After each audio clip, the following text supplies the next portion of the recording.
Começa agora o MoveCast, o podcast feito pela MovePay, com atualidades, dicas, curiosidades e informações práticas que movimentam sua vida.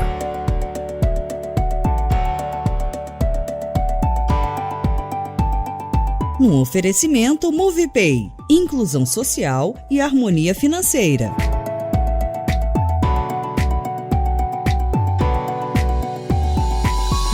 Alguma vez você já percebeu algum amigo seu, um membro da sua família ou um colega de trabalho que não está bem? Que a pessoa anda se isolando, anda meio calada, fechada, triste e de alguma forma até com algum transtorno? Percebeu que alguma coisa no seu comportamento está diferente, afetando a sua qualidade de vida, seus relacionamentos e até o seu desempenho no trabalho? E uma pergunta ainda mais importante: essa pessoa que anda assim há algum tempo não é uma outra pessoa, mas sim é você? Um quadro de emoção instável, temporário, é normal com todos nós. Mas se for insistente, se o desequilíbrio durar semanas, meses, é um alerta vermelho importante. Com o tempo, o quadro se agrava e outros males se instalam, como por exemplo uma depressão. A notícia ruim: todos podemos passar por isso. A notícia boa: existe saída, e quanto mais cedo procurarmos ajuda, mais rápido haverá solução. Segundo dados da Organização Mundial da Saúde, a OMS, a cada 40 segundos uma pessoa tira a própria vida no mundo. Já quanto às tentativas fracassadas, uma pessoa atenta contra a própria vida a cada 3 segundos. O quadro é ainda mais sério porque para cada um que desiste de viver, conseguindo ou não tirar a vida, cerca de outras 20 pessoas, entre amigos e familiares, sofrem muito, sofrem de distúrbios emocionais por um longo tempo. Mas o que os estudos revelam? Poderiam ser evitadas essas tragédias? Sim, poderiam. Em mais de 98% dos casos, o atentado contra a própria vida é causado por transtornos mentais não tratados corretamente ou não identificados. Isso é uma mensagem nos sendo enviada em alto e bom som, dizendo que a saúde mental é um problema de saúde pública e que todos nós temos que fazer algo a respeito. É por isso que neste episódio, o MoveCast vai falar da campanha Setembro Amarelo. Por meio dessa campanha, as informações são passadas de forma correta, de forma responsável, para que todos nós saibamos o que fazer para ajudar alguém ou a nós mesmos. Neste episódio, eu converso com a psicóloga Luciana Sidor. Ela é psicóloga formada na UFPR, Universidade Federal do Estado do Paraná, e trabalha no Programa de Saúde Mental da Prefeitura de Curitiba. Também converso com o Dr. Wagner Roma. Ele é médico psiquiatra, graduado também na UFPR, tem residência médica em psiquiatria feita no Hospital das Clínicas de Curitiba, com mais de 10 anos de experiência no atendimento ambulatorial, em consultório e num centro de atenção psicossocial juvenil.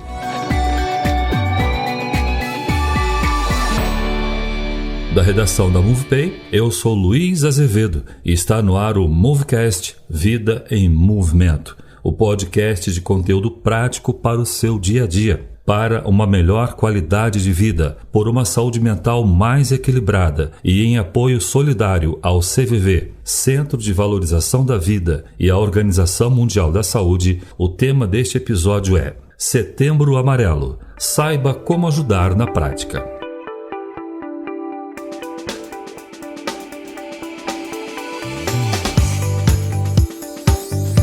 Bem, eu vou começar com a Luciana, já agradecendo pelo seu tempo, Luciana, e o seu carinho em aceitar o nosso convite. Boa noite, Luiz. É um prazer estar aqui conversando com vocês de novo, dessa vez sobre um tema tão importante quanto o Setembro Amarelo. Luciana, conta pra gente, resumidamente, como surgiu essa campanha do Setembro Amarelo. Essa história surgiu com a história de Mike M, um menininho, um adolescente dos Estados Unidos, um jovem. Ele era um jovem aparentemente sem nenhuma questão psiquiátrica importante e ele tinha um Mustang 68 que ele restaurou sozinho, porque ele gostava muito dessa parte de restauração de carro, mexer com motor, né? E ele pintou esse carro de amarelo. E o Mike se suicidou aos 17 anos, quando ele era adolescente, no ano de 1994. Muito chocados com essa história, né, com o que aconteceu.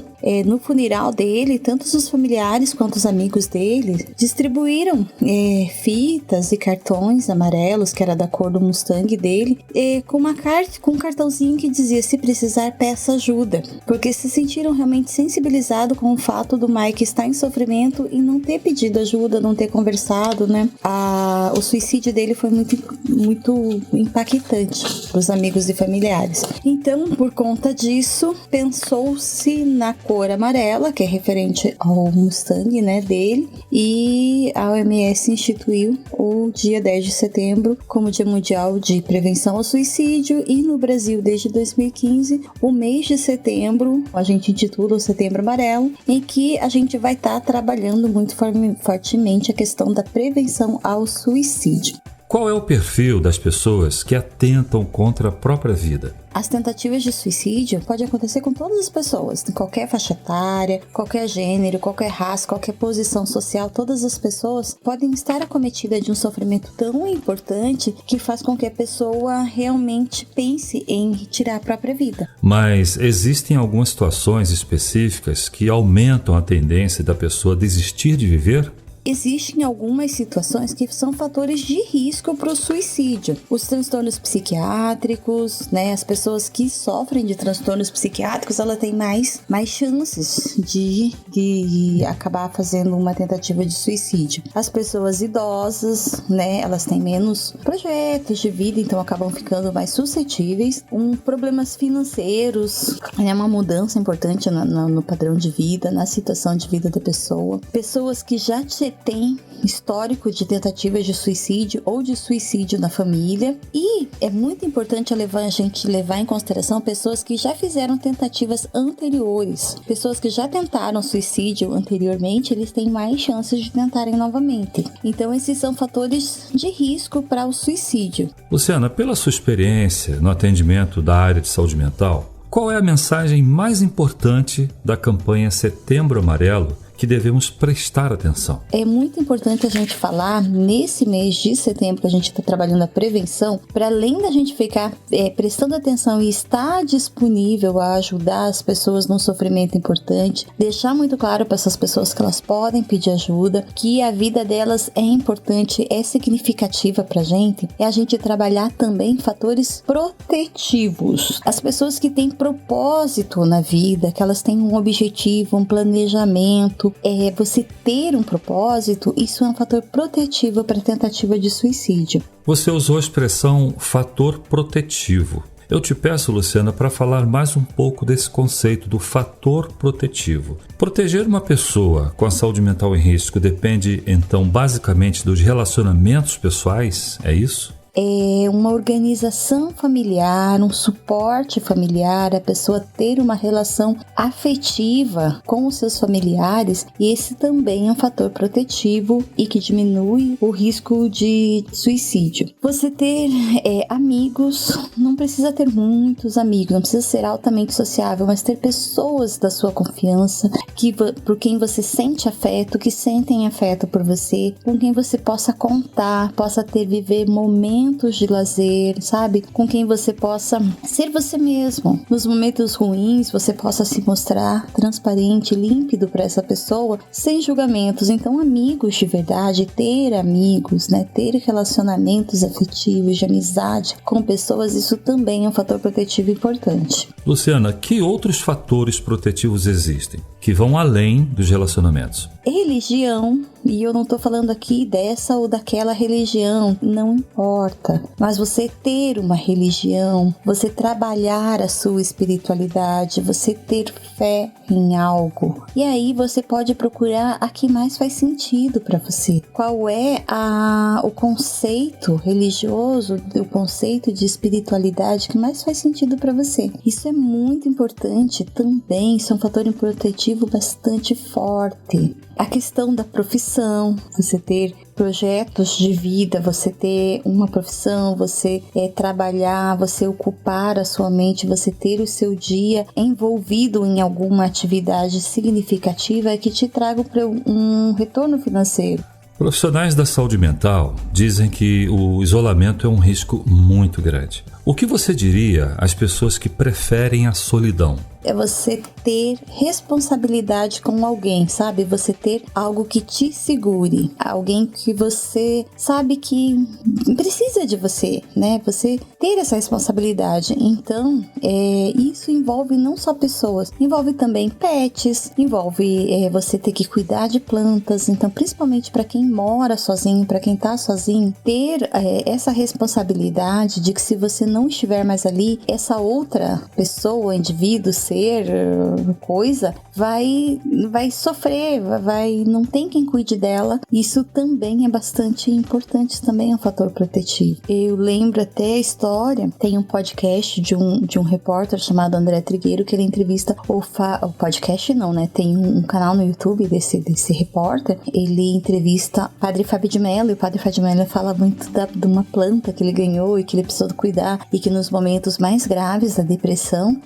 essa planta acabou trazendo ele muito para essa realidade, porque ele precisava aguar ela, ele precisava cuidar. Então, sim, isso é um fator bastante protetivo também, você ter a responsabilidade por alguém. Luciana, como é que nós podemos usar esses fatores protetivos para ajudar alguém que, às vezes, em silêncio, está dando sinais de que precisa de ajuda? Ajudar os seus amigos, ajudar a sua família, ficar atento, às vezes as pessoas não dão sinais e você não precisa ficar em cima das pessoas. O que a gente precisa é divulgar para as pessoas, para todo mundo, de que ok, você ter um sofrimento, isso não é ruim, isso não te torna uma pessoa fraca. Pelo contrário, você buscar ajuda, você pode buscar ajuda. Isso não é sinal de fraqueza. Pelo contrário, buscar ajuda, conversar com alguém, dizer que você não tá legal, que você não tá aguentando mais, isso é um sinal de força e que tem como você ser ajudado. Você não precisa lidar com isso sozinho. Quais são alguns sinais que podemos prestar atenção em alguém que não fala, mas está precisando de apoio, e como podemos agir para ajudar? Prestar atenção em algumas situações, em algumas falas, sabe? Quando a pessoa começa a citar que, sabe, que não tem motivo pra continuar, que queria sumir, que se ela sumir não vai fazer falta pra ninguém. E quando você escuta isso, levar em consideração e mostrar que sim, vai fazer falta, que é importante, que essa pessoa é importante, que vale a pena a gente investir nela, que ela não precisa passar por isso sozinha, que existem profissionais de saúde que podem ajudá-la, existem estratégias, tanto medicamentosas quanto psicoterapêuticas, que podem auxiliá-la, e que existe todo um suporte de familiar, de amigos, de toda a instituição que podem auxiliá-la. É importante isso, a gente deixar muito claro para as pessoas que é válido, que a gente entende que não é frescura e que ela não precisa passar por isso sozinha, que ela tem o suporte.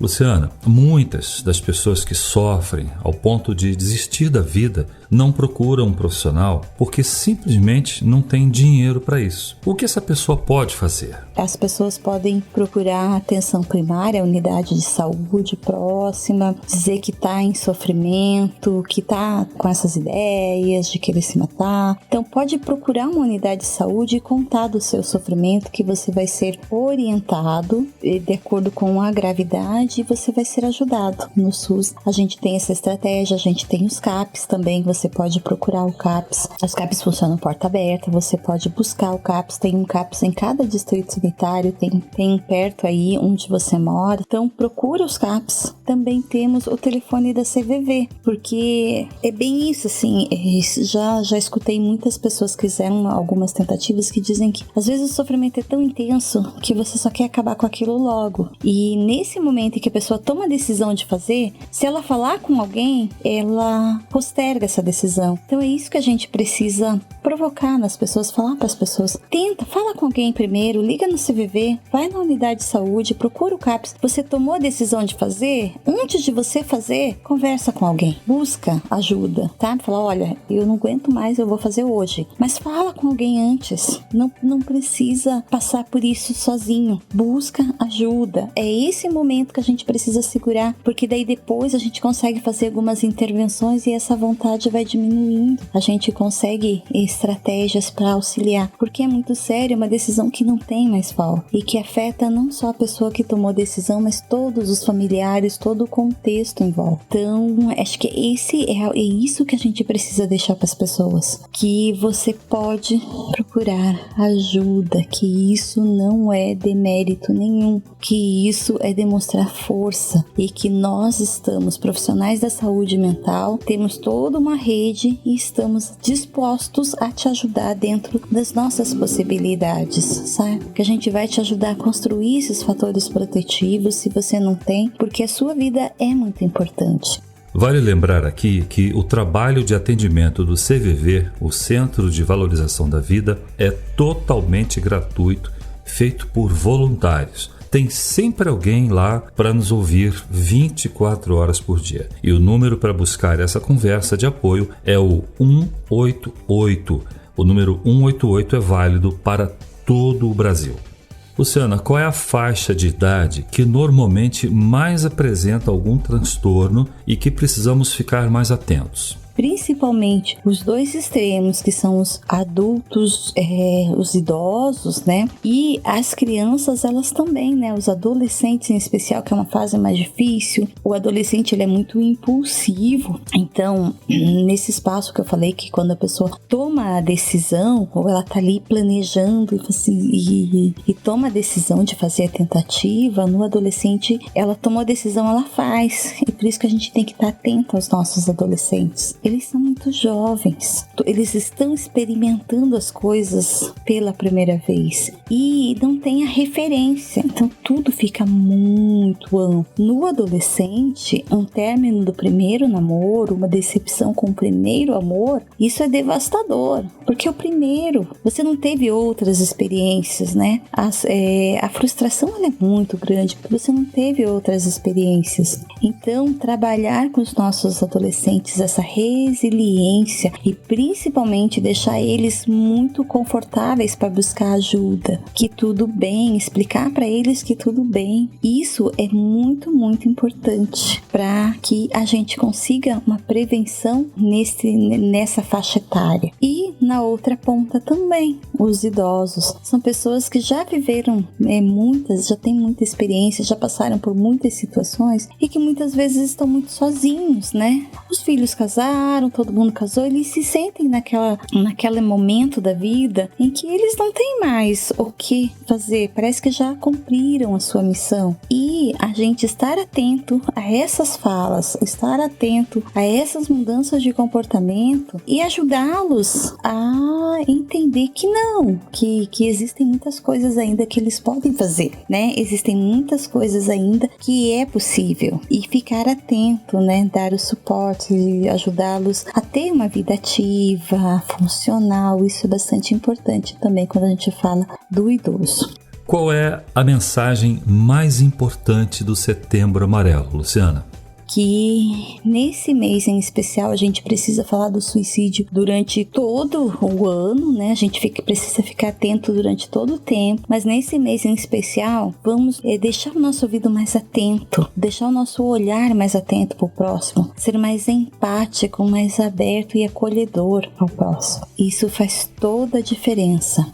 E você, Luciana, qual é a sua mensagem como psicóloga para as pessoas que estão sofrendo de certas angústias e de alguma forma pensam em desistir da vida? Bom, Luiz, penso que é isso. Dizer para a pessoa que pode te procurar, vai passar, que espera só mais um pouquinho, que ele não precisa passar por aquilo sozinho, que o sofrimento dele é válido e que a gente tá junto ali para ajudá-lo a sustentar, aguentar este sofrimento e que vai diminuindo aos poucos com as estratégias e com o suporte de todos os fatores protetivos que a gente conseguir desenvolver na pessoa. E o número do CVV de novo, 188, ou procure os CAPs, a unidade de saúde. E é isso. Luciana, muito obrigado pela sua ajuda, pelo seu tempo, pela sua atenção, por voltar aqui, a segunda vez que você participa. Nós de verdade esperamos que você esteja conosco outras vezes. Um abraço, até a próxima. Muito obrigada pela oportunidade, parabéns pela escolha do tema, um tema tão importante para este momento que a gente está vivendo, com tantas mudanças, esse momento pós-pandêmico, em que as coisas estão retornando, mas não estão retornando mais da mesma maneira, em que a gente precisa ter muita resiliência. Obrigada e parabéns novamente pelo tema. No próximo bloco, nós continuaremos a nossa conversa, agora com o médico psiquiatra Dr. Wagner Roma. Espera só um instantinho, eu volto já. A MovePay é a novidade do mercado que já nasceu com o ideal: movimentar a inclusão social e financeira de quem mais precisa. Desenvolvemos soluções simples, seguras e 100% digitais. Nossos clientes desejam mais por menos. Por isso, entregamos o que é essencial: preço baixo, alta qualidade e acesso a serviços financeiros que facilitam o dia a dia. Mais agilidade e menos burocracia. Novas formas de pagamento com tecnologia na palma da sua mão. Movimentamos soluções pensadas para melhorar o seu dia a dia. Baixe o app Meu Move na Google Play e na Apple Store e comece hoje mesmo uma nova experiência financeira. MovePay, tudo para fazer você feliz.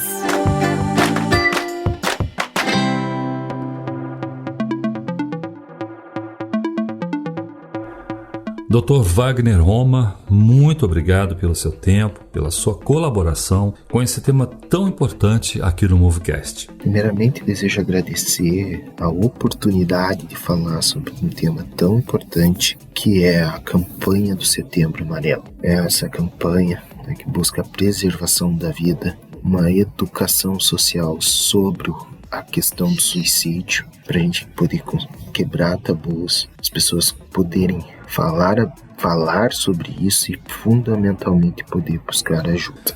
Doutor, eu comecei a conversa com a Luciana Sidor, psicóloga da saúde mental em Curitiba. O doutor deve ter acompanhado aí a nossa conversa. Ela contou a história da campanha Setembro Amarelo, que iniciou com o trágico fim do jovem Mike M., de apenas 17 anos. Jovem esse que desistiu da vida, mas sem dar qualquer sinal de que passava por transtornos psicológicos. E isso já vai fazer 30 anos, mas me corrija, doutor, se eu estiver enganado. Para nós, percebemos no silêncio de quem sofre os sinais de que ela precisa de ajuda, parece que ainda hoje é o grande desafio. É isso mesmo?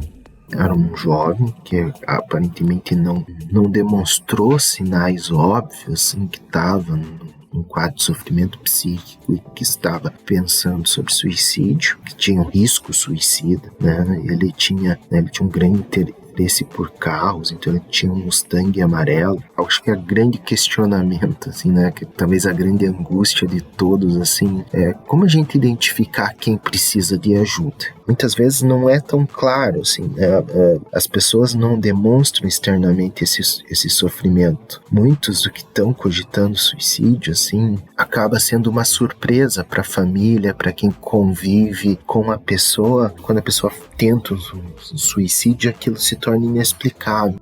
Por que é tão difícil, doutor, amigos e familiares identificarem os sinais? Porque essa pessoa, ela tinha um sofrimento que era interno, ela não externalizava esses sinais. E um dos motivos disso, da pessoa não querer, não externalizar esses sinais de sofrimento psíquico, está relacionado a tabus, ao preconceito a esse tipo de sofrimento, né? Ainda na nossa sociedade, o fato de você ter um sofrimento psíquico ainda é encarado como um sinal de fraqueza, e essa demonstração de fraqueza traz vergonha, culpa. Então a pessoa acaba evitando, algumas pessoas acabam evitando a busca de ajuda, apesar de estar sofrendo ali com aquela ideia, né, aquilo recorrente na questão do suicídio.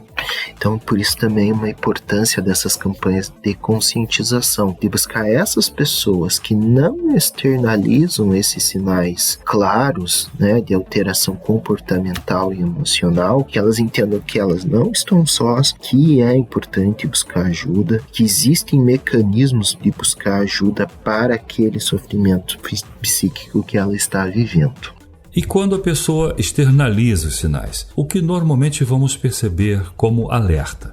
Uma instabilidade emocional, ou seja, uma pessoa, uma dificuldade da regulação da emoção. Você percebe que ela está muito mais sensível, ela se irrita com muito mais facilidade, acaba chorando com facilidade, ela se abate, acaba ficando emburrada. Isolamento social também é outra característica, então a pessoa começa a deixar de fazer coisas que antes gostava, né? Deixa de buscar esse contato. Você percebe que ela não demonstra a mesma alegria de outrora, fala menos. Também pode acontecer ao contrário. Às vezes a pessoa, em vez de ter um isolamento, ela começa a ter uma extroversão social que não é o habitual dela. Um grau de agitação psíquica, né? Ela começa a ficar inquieta, muito falante, por vezes começar engajamento em atitudes de risco, uso de álcool, drogas, aumento da sexualidade.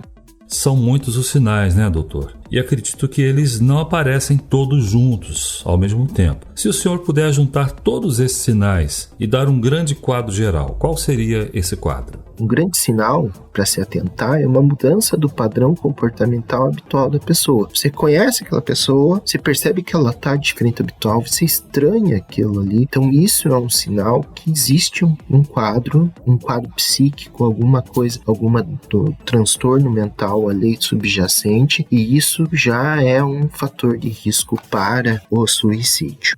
Dr. Wagner, na nossa conversa antes de gravar, o senhor comentou que alguns sinais aparecem por um motivo estressor ambiental. O senhor poderia explicar isso? Que sinais de sofrimento são causados por motivo estressor ambiental? Você sabe que aquela pessoa está vivendo uma situação estressante de vida. De repente está passando por um desemprego, uma separação, um luto, uma situação de luto, uma doença grave, dor crônica. Então são várias outras situações que você percebe, eu posso inferir que essa pessoa está em sofrimento psíquico por um motivo compreensivo, assim, por um estressor ambiental. É alguém assim para você também poder ficar mais atento daí, somando aquelas alterações comportamentais que anteriormente eu falei. Reforço também que aquelas alterações comportamentais anteriores nem sempre elas cursam com uma causa ambiental clara. O senhor falou de sofrimento compreensivo, quer dizer, há situações de estresse ambiental que vão produzir em nós sentimentos negativos uma vez ou outra, não é isso? É natural, por exemplo, sentimentos negativos são naturais e são importantes para o nosso desenvolvimento psíquico. Se sentir triste, ansioso, com raiva, são sentimentos que são necessários para a nossa sobrevivência, de acordo com situações ambientais que se colocam. Aí a intensidade desses sentimentos, eles vão ser proporcional à situação que ocorre. Por exemplo, desemprego, né? Você perde um emprego, é natural da pessoa se sentir triste, fracassada, ter uma percepção de fracasso, sentir-se triste, desanimada, isso por alguns dias até ter uma recuperação. Perder um ente querido, né, que daí já é uma perda definitiva, irreversível, diferente, por exemplo, do desemprego, né? O desemprego geralmente haverão novas oportunidades. Já um luto, então você vai ter uma intensidade emocional dessa tristeza, desses sentimentos negativos muito mais intenso, ou seja, existe uma proporcionalidade em relação ao tipo de perda que a gente vive. E quando os sinais ultrapassam essa normalidade, como perceber o limite entre um sofrimento natural, passageiro, e aqueles transtornos emocionais mais sérios? transtornos emocionais, a pessoa ou não existe um motivo, então a pessoa começa a sentir-se triste sem motivo ou razão nenhum, ou uma irritação que ela já acorda, né, já desperta, já apavorada, sem um desencadeante, ou então a proporção daquele sentimento é muito maior do que o esperado. Então o fato de, digamos assim, a porta de casa acaba emperrando na hora de sair. Uma pessoa vai é normal se irritar com a situação, ficar ansioso, talvez buscar uma solução ali por alguns minutos. Não é normal derrubar a porta da casa por causa de uma situação dessa, de uma desproporção assim da reação em relação ao desencadeante. Então, esses sinais de desproporção da reação emocional são sinais de instabilidade psíquica. Isso é um sinal de que essa pessoa precisa de ajuda profissional, precisa de uma avaliação. Como ajudar essa pessoa, Dr. Wagner?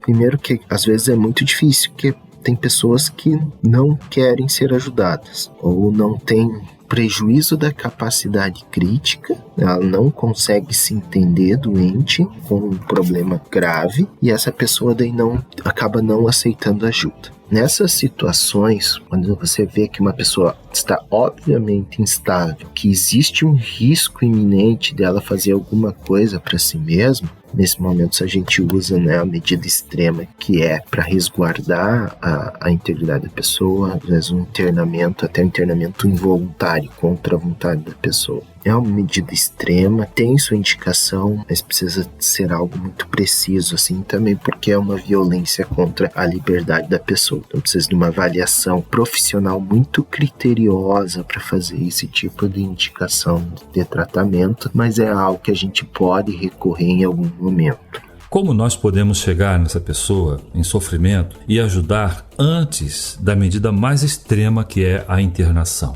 Tem pessoas que muitas vezes estão ali em sofrimento e só precisa você dar um espaço para a pessoa falar, né? É muito comum o paciente, por exemplo, chegar no consultório, ele chega, observa que ele está tendo um sofrimento, está com uma tristeza, está abatido, né? Está visivelmente mal. Você consegue ver no semblante desse paciente que ele não está legal, ele está com olheiras, ele está com o olhar caído, ele pouco expressa-se emocionalmente inicialmente, a voz dessa pessoa geralmente é lentificada, todos os movimentos motores dele é lentificado, então ali eu consigo observar de forma objetiva que esse paciente é depressivo. E esse paciente depressivo, né, você começa a conversa, perguntando por que ele está ali, ele começa falando, muitas vezes eles são falantes inicialmente porque não tem nem energia psíquica para poder se expressar verbalmente, e sempre chega um momento que quando eu encontro o paciente depressivo é normalmente o momento que eles acabam chorando durante a consulta, que é esse momento quando eu pergunto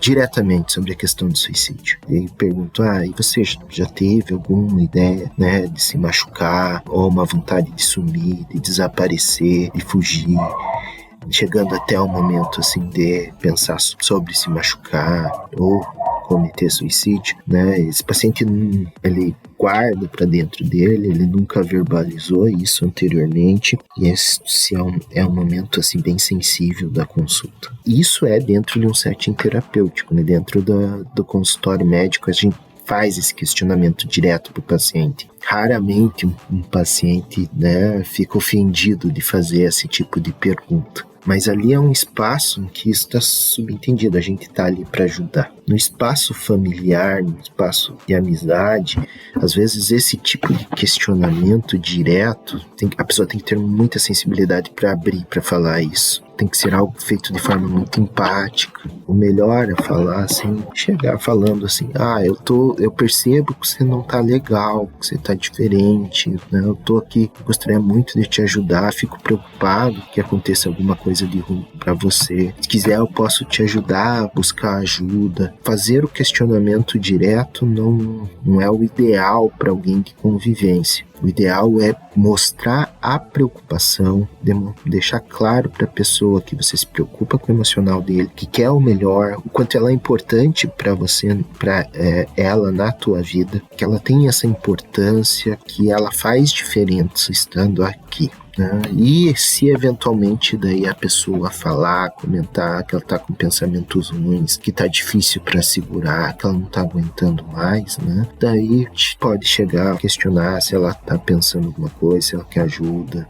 Para além dessa abordagem mais delicada, mais no tom de conversa, de bate-papo, como a gente identifica um sinal mais urgente, de risco iminente?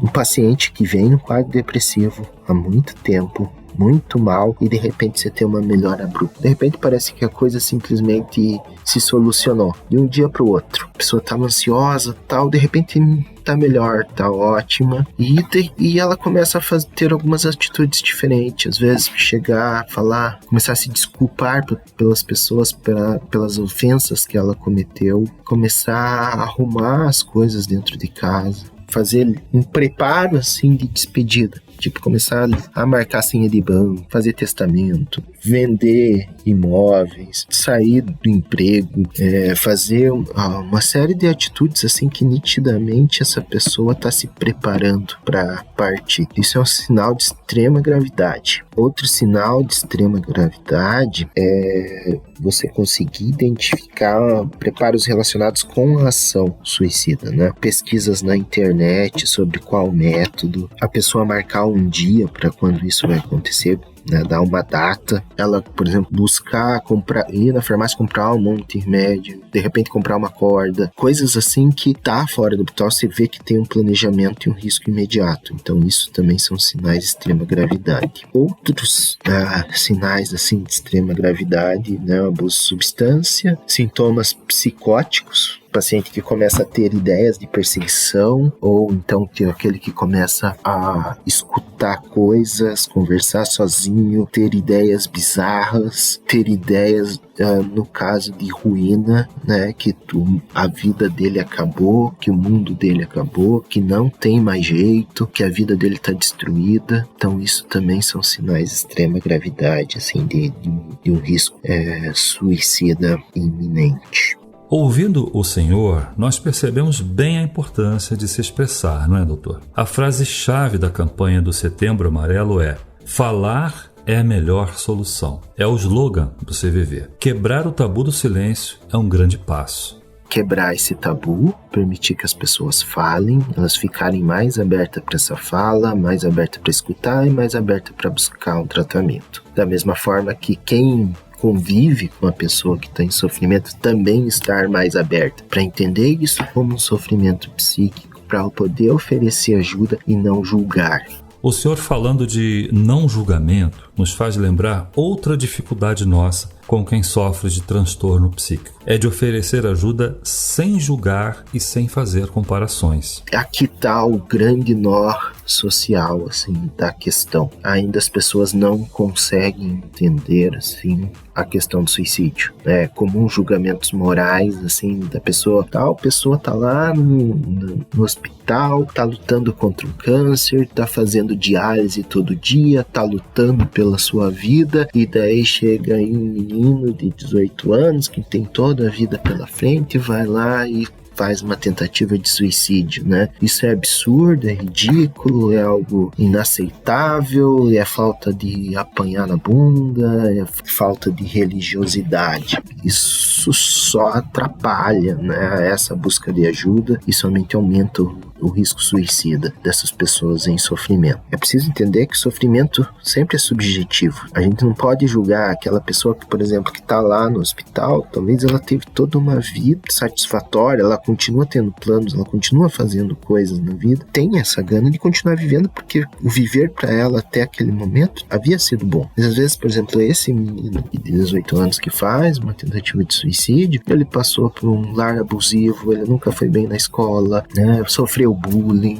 né, nunca teve uma paz assim naquele momento, até aquele momento, assim, nunca teve uma estabilidade ambiental que permitisse avaliar assim, ó, a vida é boa. Talvez a única coisa que ele tenha é essa saúde física e que ele ainda não sabe como usar isso a favor dele. E para isso daí vai precisar a ajuda profissional. É importante no contexto. Ou então, às vezes, aquela menina, né, lá de de 18 anos, que está num quadro depressivo, né? Ela teve toda uma vivência boa de vida, teve todas as oportunidades e de repente entrou num quadro depressivo. É uma doença mental, é um desequilíbrio neuroquímico, né? Ela não quer estar se sentindo triste, ela não quer estar se sentindo desanimada, ela até se compara como que era a vida antes do quadro depressivo, ela vê o quanto ela está diferente, ela se percebe incapaz, isso acaba gerando mais sofrimento, vem a ideia de que as coisas nunca vão voltar a ser o que era antes, e que já que não vai voltar a ser, é totalmente plausível dentro dessa lógica depressiva de que o autoextermínio é uma solução factível para esse problema que ela está vivendo, uma solução ideal para fugir da situação, já que dentro da lógica depressiva o futuro vai ser ainda pior, né? E isso por um desequilíbrio neuroquímico. Só que as pessoas fazem esse tipo de julgamento moral, né? É um fraco, né? Não valoriza a vida, um pecado, né? Existe toda essa questão que acaba sendo envolvida também aí em volta do suicídio. Como nos expressar para ajudar a quem precisa? Ter uma conversa empática, buscar entender, não julgar essa pessoa, não querer dar conselhos para a vida dela. O conselho direto, por mais óbvio que seja, ele costuma não ser bem aceito. Não é uma demonstração de empatia. Quando a gente aconselha, a gente usa uma abordagem muito lógica e esquece toda a parte emocional envolvida. Por exemplo, é muito fácil falar para uma mulher que está num relacionamento abusivo assim: se separe. Separe, é melhor. Ele te trai, ele te bate. Só que a pessoa que está falando, está dando esse aconselhamento direto, não está valorizando o sentimento dessa mulher, as fragilidades dela que ela está sofrendo, questão da baixa autoestima, como ela vai viver. A pessoa está tão ali naquele relacionamento que ela acha que ela não presta para nada, que ninguém vai amar ela, que acabou a vida dela, que ela não vai conseguir trabalhar, que ela não vai conseguir mais progredir na vida. O aconselhamento deve ser usado com muito cuidado. Não que a gente não faça aconselhamentos, mas que ele não seja um aconselhamento impositivo, de passar a mensagem que assim, você tem um problema que é muito fácil ser resolvido e é só fazer isso, isso, isso. É fácil para quem está de fora resolver esse problema, mas para quem está de dentro, com a questão emocional pesando um determinado problema, essa tomar decisão não é tão simples. Doutor, eu gostaria que o senhor falasse agora diretamente com quem está sofrendo de alguma angústia emocional e está nos ouvindo nesse podcast. Você que está em sofrimento, você está sofrendo, começa a pensar que seria melhor desistir de tudo, já começa a pensar como fazer isso, método. A primeira coisa, assim, que isso é um momento. Isso tem tratamento, isso é passível de ajuda e isso vai melhorar. Talvez a única certeza que a gente tem é que os pacientes, ao passarem ali esse momento de crise, eles melhoram e reavaliam. Putz, eu tava pensando naquilo, né? Se eu poderia ter feito uma besteira, ou alguns que tentaram suicídio, né? Hoje eu me arrependo. Pacientes que passam por um internamento ali, saem, a gente vê isso objetivamente. Um paciente que entra, estava decidindo, nada convencia, chega ali no final, reavaliei a minha vida, vi que as coisas mudam, que tem coisas, né, que eu posso aprender a buscar coisas que fazem a vida valer a pena. Existe tratamento, existe ajuda, e passando aquele momento difícil, possivelmente a pessoa vai reavaliar e vai perceber que passou e que existe luz no fim do túnel. Mas na prática, como a pessoa pode fazer para receber essa ajuda? Buscar o acompanhamento profissional, psiquiatra, psicólogo, do CAPS, né? Os CAPS, em situações de risco, eles podem atender, eles atendem porta aberta, eles fazem uma avaliação inicial, procurar a unidade de saúde, lá também tem profissionais, tem alguém para poder te escutar naquele momento e dar o encaminhamento necessário, né? Não esperar assim chegar ao ato para buscar essa ajuda. Se um familiar vê os sinais de risco e sabe que a pessoa em sofrimento não vai buscar ajuda, além de todo o apoio que o senhor já sugeriu aqui, esse familiar pode também marcar uma consulta com um profissional para se orientar, para saber como prestar ajuda? Às vezes a gente faz esse tipo de consulta para orientação, tenta dessa forma, a gente pode fazer isso, eventualmente até fazer indicação assim de uma avaliação involuntária de um paciente de risco. Existe todo esse relato de uma mãe, de um cônjuge, que existe uma situação muito grave acontecendo e que a gente precisa intervir de forma, né, mais incisiva nesse paciente, eventualmente levando para uma avaliação de emergência para tirar esse paciente dessa situação de risco. Isso pode ser feito tanto em consultório, no CAPS também. Em CAPS muitas vezes tem grupos de familiares, tem pessoas que possam te ouvir. Na unidade de saúde também eles fazem grupos que daí podem dar dica com ajuda do profissional de quais equipamentos buscar. Existe também em situações de risco, é sempre bom reforçar a questão lá do Centro de Valorização à Vida, né, que existe um suporte ali telefônico para ajudar pessoas que estão em crise, um risco iminente. Tem voluntários lá que vão auxiliar essas pessoas. E como sociedade, Dr. Wagner, como é que nós, em geral, podemos ajudar nessa campanha do Setembro Amarelo? Divulgar o Setembro Amarelo, né? Colocar nas redes sociais, usar a fita amarela, né? Isso mostra que é algo que está evidente, né? Até para pessoa ali que existe um movimento social, né? Uma sociedade que está interessada nesse problema, que quer ajudar essas pessoas. Então, o fato de nem que seja fazer uma postagem numa rede social, de usar a fita amarela, isso dá esse sinal assim, existem muitas pessoas que estão preocupadas com isso. Dr. Wagner Roma, em nome de toda a equipe da MovePay, que abraçou essa causa, nosso muito obrigado de coração pelo seu tempo, colaborando conosco nesse movimento tão importante. Bem, novamente eu agradeço a oportunidade de participar desse podcast, fico à disposição, espero que seja proveitoso e para todos. E você que está nos ouvindo, o que achou desse conteúdo? Mande sua opinião, tire suas dúvidas, saiba mais sobre o que disseram nossos convidados escrevendo para a nossa equipe. Anota aí, contato@movepay.com.br. Teremos o prazer de encaminhar sua mensagem para os nossos convidados. Você pode encontrar a psicóloga Luciana Sidor e saber mais sobre as opiniões dela no Facebook com o @luciana.maisasidor. O Sidor é com Y. Informações e marcações com o psiquiatra Dr. Wagner Roma é pelo WhatsApp. Anota o número aí. 41 é o DDD 984004715. Os links de contato com eles estão aqui na descrição do episódio.